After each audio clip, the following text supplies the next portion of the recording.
ciudad, Sagunto, está su origen romano.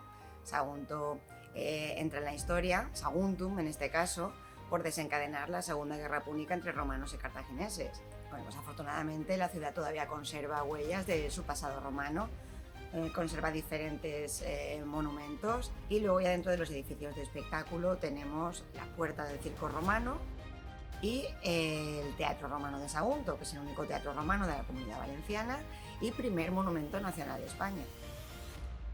Un buen punto de partida es la Casa del Berenguer, que es el centro de interpretación de la ciudad.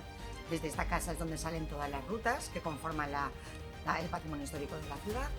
Y en este caso la ruta romana se divide en dos zonas principales: la calle Castillo, que es la calle que nos lleva hasta el castillo, y el foro romano, que se conserva en su interior.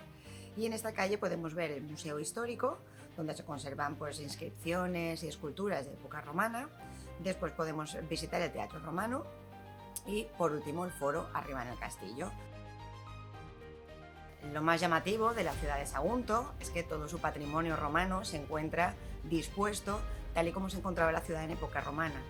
Entonces, pues bueno, ¿qué es lo que se puede visitar? Afortunadamente podemos visitar todos estos edificios incorporando los museos. Bueno, pues Sagunto no es solo historia, Sagunto también es naturaleza, tradición, cultura, gastronomía.